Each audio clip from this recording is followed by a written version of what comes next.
जय हिंद। पिछले क्लास में हम लोग पढ़े हैं भाग के स्पेशल नियम। और एक बात और बताना चाहता हूँ, पिछले क्लास में मेरा कैमरा काम नहीं कर रहा था, इसकी वजह से मैं सामने नहीं हो पाया और मुझे बैकग्राउंड से पढ़ाना पड़ा। तो इसके लिए मैं क्षमा चाहता हूँ। आज मैं इसको दुरुस्त कर चुका हूँ। ठीक है, तो मैं ये बताना चाह रहा हूँ कि पिछले क्लास में जो भी पढ़े उसमें एक कॉन्सेप्ट छोटा सा छूट गया है, मैं उसे आज कवर कर देता हूँ। जबकि पिछला क्लास थोड़ा लंबा हो गया था, फिर भी एक कॉन्सेप्ट छूट गया, तो आज मैं उसे पहले कवर करूँगा। उसके बाद मैं आज स्टार्ट करूँगा आर एस अग्रवाल का पहला एक्सरसाइज, जिसमें जो मुझे लगेगा जिसमें आप लोग को प्रॉब्लम हो सकता है वो क्वेश्चन मैं आप लोग सॉल्व कर दूंगा। और अगर किसी को और भी डाउट हो तो कमेंट में पूछें और मैं कोशिश करूंगा कि आपका जितना जल्दी हो सके उतना जल्दी उसका रिप्लाई दूं। ठीक है, तो आज का वीडियो स्टार्ट करते हैं। सबसे पहले जो कंसेप्ट छूटा था उससे।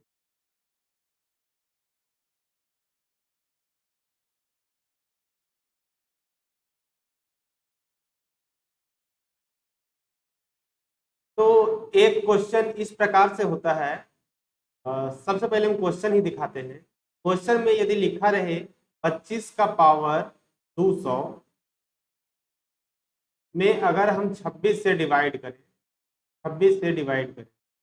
26 से भाग दें तो शेषफल क्या होगा, शेष क्या होगा।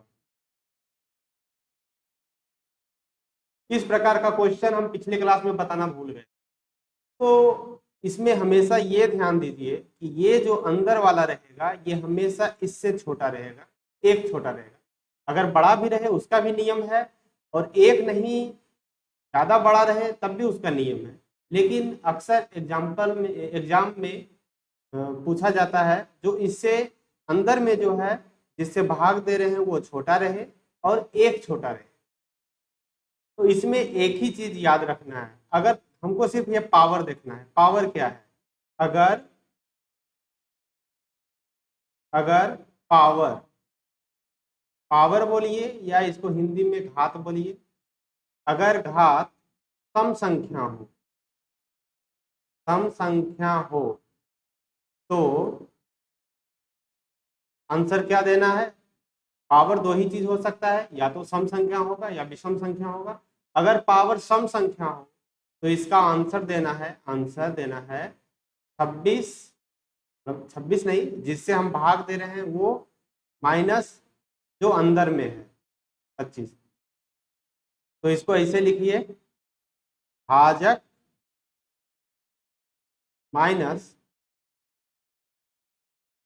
जिस पर पावर है तो हम क्या लिखें? माइनस कोष्ठक के अंदर, कोष्ठक के अंदर। लेकिन इसमें हमेशा ध्यान देना है, ये जो रहेगा कोष्ठक के अंदर ये हमेशा जिससे भाग दे रहे उससे एक ही छोटा होना चाहिए, और एक ही छोटा होना चाहिए, बड़ा नहीं। हमेशा एक ही छोटा होना चाहिए। अगर ये बड़ा रहेगा तो इसका अलग नियम है, और इससे एक ही छोटा होना चाहिए। ये हमेशा ध्यान दीजिए, बार बार मैं इसको रिपीट कर रहा हूं कि इससे एक छोटा होना चाहिए। ऐसा नहीं कि कुछ भी रहे और आप लगा दीजिएगा तो ये गलत हो जाएगा। ठीक है, एक कॉन्सेप्ट ये हुआ। और दूसरा है, अगर घात विषम संख्या रहे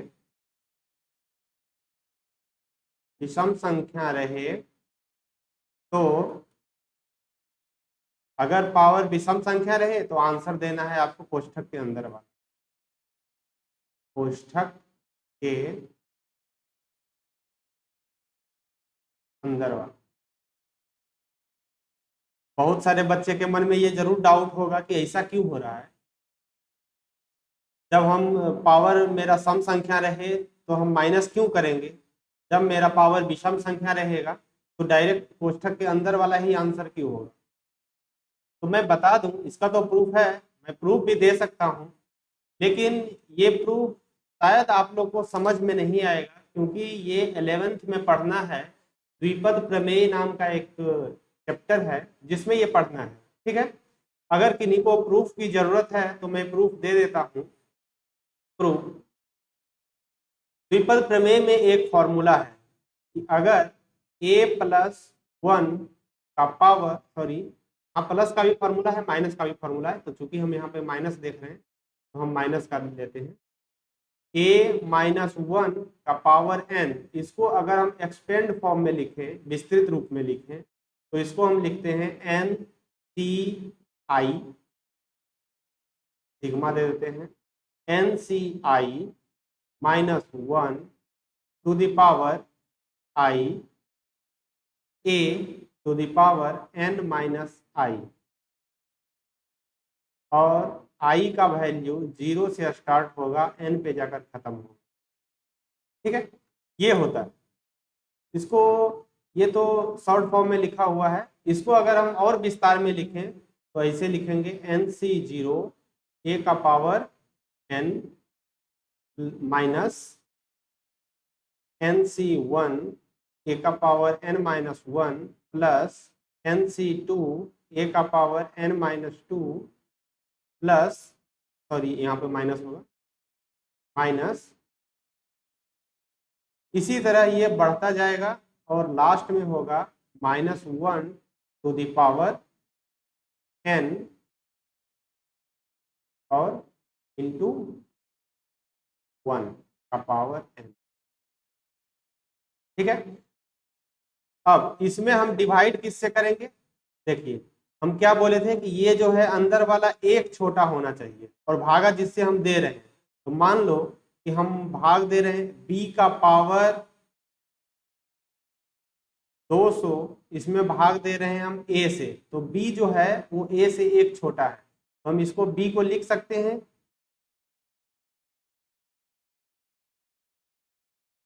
a से b छोटा है कितना, 1, तो हम लिखेंगे a-1 टू द पावर 200। ठीक है, a-1 टू द पावर 200, इसको डिवाइड कर रहे हैं a से। तो देखिए हम आपको पहला वीडियो में ही बताए थे, जब हम विभाज्यता का नियम स्टार्ट किए थे, कि कोई भी चीज में भाग लगाना है, कोई भी चीज में भाग लगाना है और वो प्लस से जुड़ा हुआ है, तो हर एक चीज उसमें कटना चाहिए। अगर हर एक प्लस वाला कटना चाहिए या माइनस वाला कटना चाहिए, तो देखिए प्लस से ये सब अलग है, ये प्लस है, ये प्लस है, ये प्लस है, ये प्लस, तो सब जो है ए से अगर कट जाएगा तो हम बोलेंगे पूरा संख्या मेरा ए से कट जाएगा, कोई नहीं कटेगा तो वही मेरा शेषफल बच जाएगा। तो यहाँ अगर हम ए से डिवाइड करते हैं तो ये इसमें ए है तो कटेगा, यहाँ भी ए है कटेगा, यहाँ भी ए है कटेगा, सिर्फ एक लास्ट वाला जो है इसमें ए नहीं है, जिसकी वजह से ये नहीं कटेगा। ठीक है, अब यहाँ पे प्लस होगा या माइनस होगा ये निर्भर करेगा इस पे, ये इसी पे निर्भर करेगा कि यहाँ पे प्लस होगा या माइनस होगा।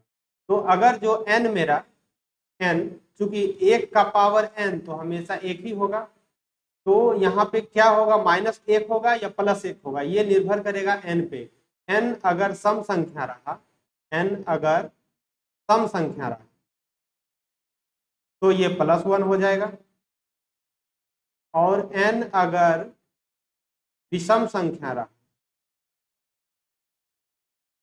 तो -1 हो जाएगा।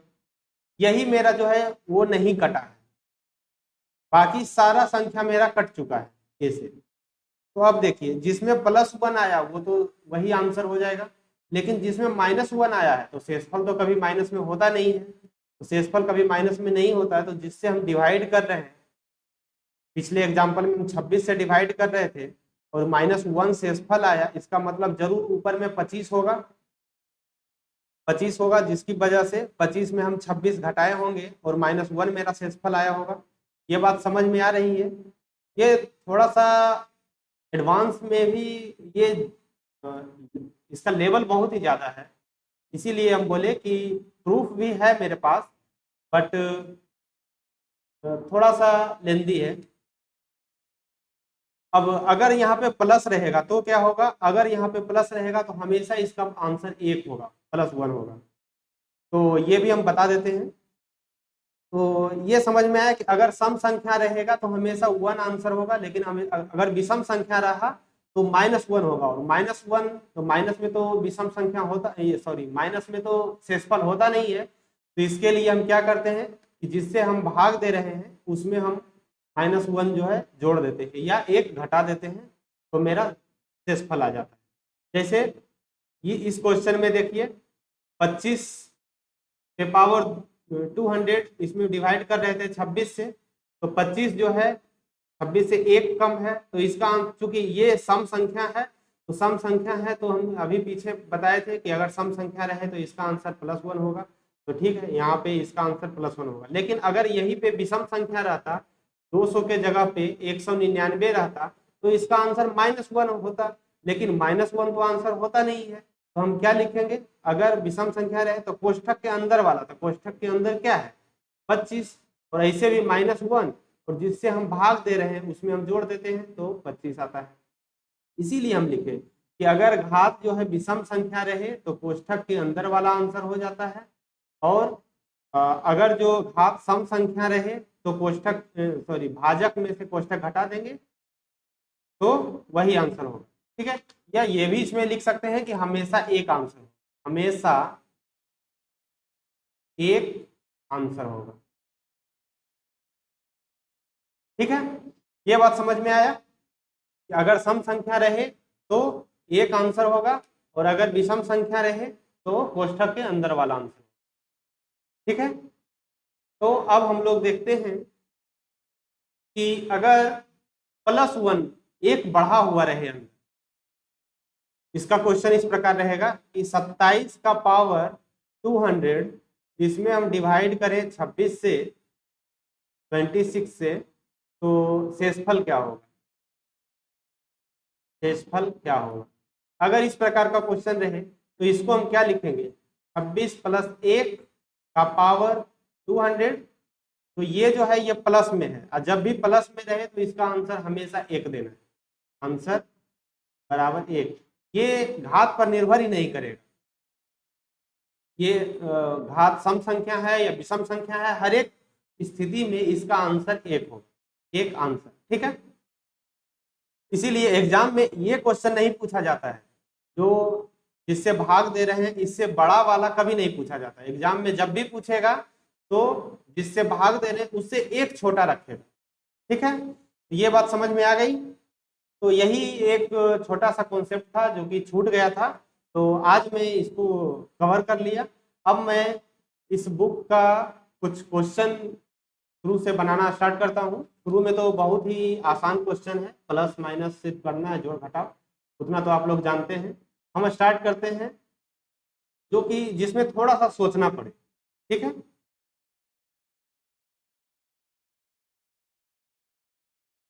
तो पहले से ही हम बुक से कुछ क्वेश्चन लिख के रखे हैं। ठीक है, उसके बाद हम देखते हैं इस क्वेश्चन को कैसे सॉल्व करें, और जितना हम लोग सीखे हैं उससे इसको सॉल्व कर पाते हैं या नहीं सॉल्व कर पाते। सबसे पहला क्वेश्चन है कि 51 + 52 + 53, इसको अगर हम 100 तक जोड़ दें तो इसको जोड़ने पर कितना आएगा। ठीक है, तो इस प्रकार का क्वेश्चन हम लोग जानते हैं कि 1 से लेकर अगर n संख्या दिया रहे तो उसका फॉर्मूला पता है, लेकिन यहाँ पर जो है 1 से स्टार्ट नहीं है, ये 51 से स्टार्ट है। तो हम इसको कुछ इस प्रकार से सेट हमें करना है कि ये 1 से स्टार्ट हो जाए। तो हम क्या करेंगे, इसको 1 से स्टार्ट करने के लिए अपने मन से हम 1 + 2 + 3 इस तरह से हम 50 तक हमको अपने मन से जोड़ना पड़ेगा। +51 + 52 ये जो दिया हुआ है यहाँ से तो दिया हुआ है, प्लस ये 100 तक जाएगा, क्योंकि इसको हम अपने मन से जोड़े हैं 1 से लेकर 50 तक, तो इसको हटाना भी पड़ेगा 1 से लेकर 50 तक। अब इसका फॉर्मूला तो मुझे पता है 1 से लेकर 100 तक जोड़ने का, फिर 1 से लेकर 50 तक जोड़ने का, इसका भी फॉर्मूला पता है। तो इसको हम एक अलग जोड़ लेंगे और इसको अलग जोड़ लेंगे और दोनों का अंतर निकाल देंगे, तो मुझे मिल जाएगा कितना, 51 से लेकर 100 तक। ऐसे इसको समझिए एक नंबर लाइन पे कि एक नंबर 1 से स्टार्ट हुआ 100 तक है और दूसरा नंबर 50 है बीच में। ठीक है, अगर हमें 50 से लेके 100 तक तो पता करना हो तो मैं क्या करूंगा, 1 से लेकर 100 तक निकाल के 1 से लेकर 50 तक इसमें माइनस कर दूंगा। अगर ये पूरा में मैं ये छोटा सा माइनस कर दूं तो मुझे 51 से लेकर 100 तक मिल जाएगा। वही हम करने वाले हैं।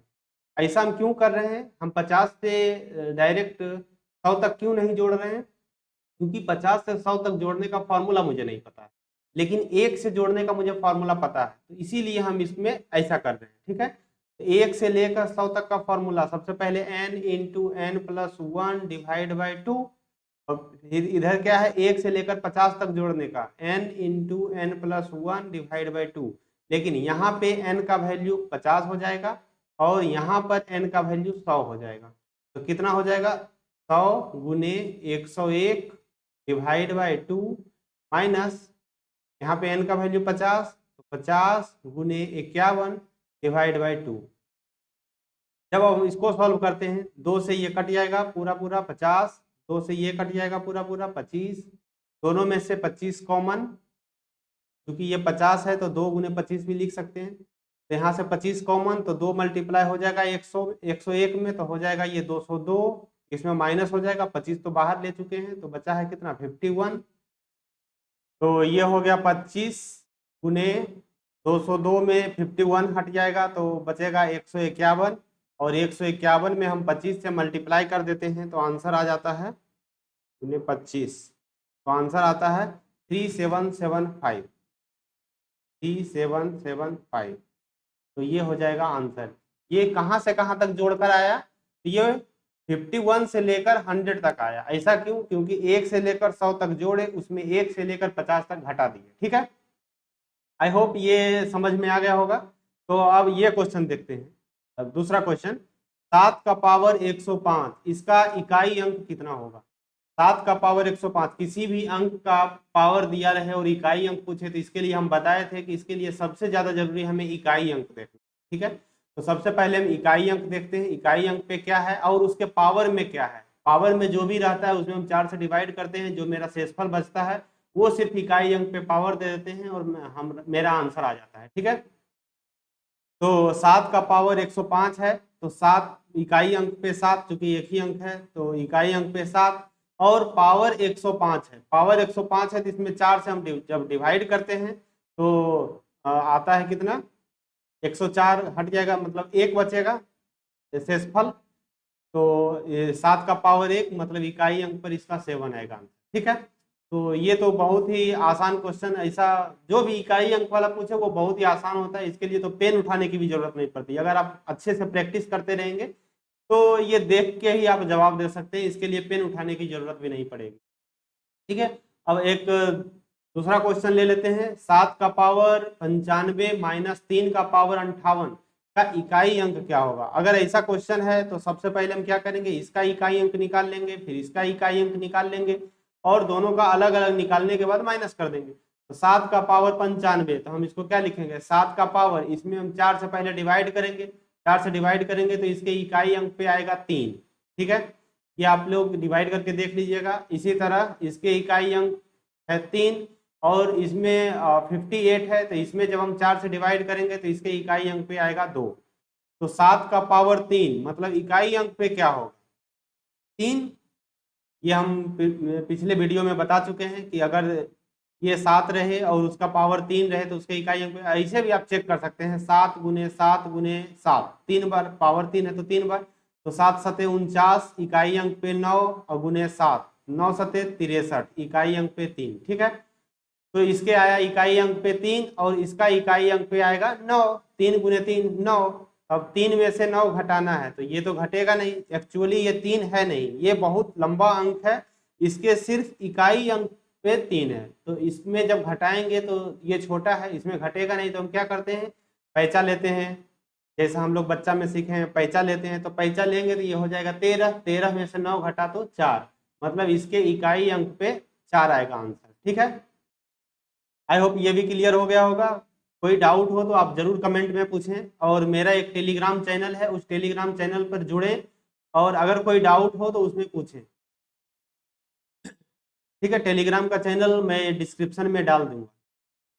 ठीक है, अब अगला क्वेश्चन है 17 का पावर 1999 प्लस 11 का पावर 1999 माइनस 7 का पावर 1999, इसका इकाई अंक कितना होगा। तो इतना लंबा देखने में तो बहुत विशाल लग रहा है, लेकिन ये है बहुत ही आसान। अगर आपको प्रैक्टिस हो जाएगा तो इसको बिना पेन उठाए बना सकते हैं। इसमें देखिए 7 है तो 7 का पावर 1999 भी लिखते हैं, ठीक है, प्लस 1 का पावर 1999 माइनस इसका 7 का पावर 1999। अब हम क्या देख रहे हैं, यहाँ भी 7 का पावर 1999, इसमें माइनस भी हो रहा है 7 का पावर 1999, तो ये दोनों तो कैंसिल हो गया, सिर्फ बचा 1 का पावर 1999। तो हम तो पढ़े हुए हैं कि 1 का पावर कुछ भी रहे हमेशा इसका इकाई स्थान पर 1 ही आएगा। तो ये कितना आसान है, जबकि देखने में लग रहा है कि ये बहुत विशाल क्वेश्चन है, ठीक है। तो मैं आपको बता दूं कि ये देखने में तो इतना विशाल क्वेश्चन है और ये एग्जाम का पूछा हुआ क्वेश्चन है, ये एसएससी 2010 में पूछा था इस क्वेश्चन। तो सोचिए कि एसएससी 2010 में ये देखने में तो कैसा लग रहा है, बहुत लेंदी कि इसको कैसे सॉल्व करेंगे, लेकिन ये कितना आसान है, ठीक है। इसी तरह एक क्वेश्चन और, जो 2 क्वेश्चन और बचा हुआ है, ये देखते हैं इसको कैसे हम लोग सॉल्व करते हैं, ठीक है। तो क्वेश्चन है 8,67,943 में 7 का स्थानीय मान तथा जातीय मान में क्या अंतर है। हम लोग सबसे पहले वीडियो में पढ़े थे स्थानीय मान क्या होता है, जातीय मान क्या होता है। तो स्थानीय मान क्या होता है, कोई भी अंक किस स्थान पे है उसका वही वैल्यू स्थानीय मान कहलाता है, और जातीय मान उसका अपना वैल्यू होता है। जैसे एग्जांपल के लिए समझिए कि कोई लड़का है, वो अगर शराबी के साथ रहेगा तो उसका भी वैल्यू शराबी के जैसा ही होगा। इसीलिए कोई भी अंक अगर 1000 के जगह पे है तो उसका वैल्यू 1000 के बराबर होगा, कोई भी अंक अगर लाख पे है तो वो उसका वैल्यू लाख के बराबर होगा, ठीक है।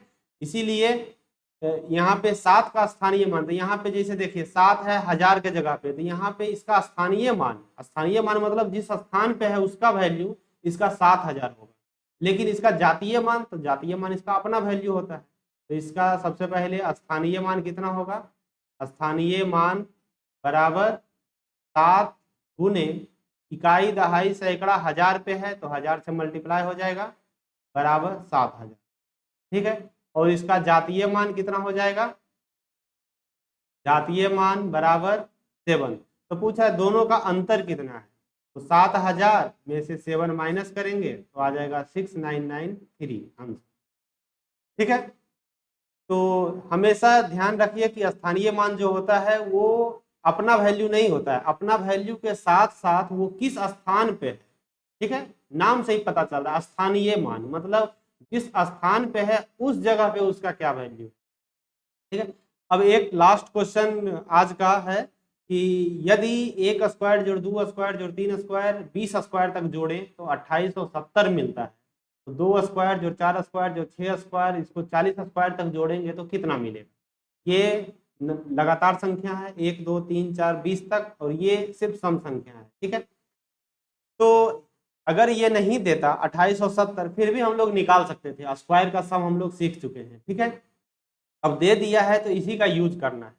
इसका यूज कैसे करना है, तो जैसे देखिए 1 स्क्वायर जोड़ 2 स्क्वायर जोड़ 3 स्क्वायर जोड़ 20 स्क्वायर बराबर है कितना 2870। अब ये सोचिए 2870 जीरो बीच में नहीं होगा, 2870। अब ये सोचिए कि इसमें हम क्या करें कि ये वैल्यू मिल जाए। अगर सारे अंक को हम डबल कर दें तो मुझे ये मिल जाएगा जिसका वैल्यू पूछ रहा है, ठीक है। तो 1 के जगह पे हम लिखते हैं 2 का स्क्वायर प्लस 4 का स्क्वायर प्लस 6 का स्क्वायर प्लस लास्ट में 40 का स्क्वायर बराबर क्या होगा। अब आप बताइए कि हम इसमें क्या मल्टीप्लाई किए हैं कि ये आया है। तो अगर आप इसका जवाब देना चाह रहे हैं कि हम 2 से मल्टीप्लाई किए तो ये गलत जवाब, क्योंकि हम 2 से मल्टीप्लाई नहीं किए, हम 4 से मल्टीप्लाई किए, क्योंकि पावर 2 है। अगर हम 1 स्क्वायर में 1 से मल्टीप्लाई 2 से मल्टीप्लाई कर दें तो मुझे 2 स्क्वायर नहीं मिलेगा। 1 स्क्वायर में मुझे 2 स्क्वायर से मल्टीप्लाई करेंगे तब मुझे 2 स्क्वायर मिलेगा। ये बात समझ में आ रहा है। अगर दोनों का पावर सेम रहेगा तभी हम अंदर वाले को गुणा करते हैं। अगर दोनों का पावर अलग अलग रहे, जैसे एग्जाम्पल के लिए हम यहाँ पे एग्जाम्पल के लिए ये समझा रहे हैं, अगर ए स्क्वायर गुने बी स्क्वायर है, तभी हम इसको ए बी का स्क्वायर लिख सकते हैं। अगर ए स्क्वायर और बी है तो इसको हम ए बी का स्क्वायर नहीं लिख सकते। ठीक है, तो इसी तरह अगर हम 1 स्क्वायर में 2 से मल्टीप्लाई कर दें तो 2 स्क्वायर नहीं हो सकता है, लेकिन 1 स्क्वायर में हम 2 स्क्वायर से मल्टीप्लाई करें तो 2 स्क्वायर हो सकता है। तो इसी तरह 2 स्क्वायर को 4 स्क्वायर बनाना है तो 2 स्क्वायर से मल्टीप्लाई हुआ होगा। 3 स्क्वायर को 6 स्क्वायर बनाना है तो 2 स्क्वायर से मल्टीप्लाई हुआ। ये बात समझ में आ गया। तो इधर जब हम 2 स्क्वायर से मल्टीप्लाई कर दिए हैं तो इस तरफ भी हमें 2 स्क्वायर से मल्टीप्लाई करना होगा। तो इसका वैल्यू पूछ रहा है कि क्या होगा, तो इसका वैल्यू 2870 गुने 2 का स्क्वायर मतलब 4। तो इसको जब हम मल्टीप्लाई कर देते हैं 2870 को 4 से, 2870 गुने 4 बराबर 11480। इसका आंसर मिलता है 11480। ठीक है,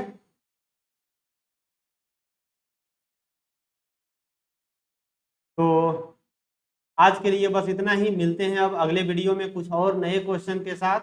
और अगले वीडियो से मैं क्वेश्चन डायरेक्ट लिख दिया करूँगा। ठीक है, मिलते हैं अगले वीडियो।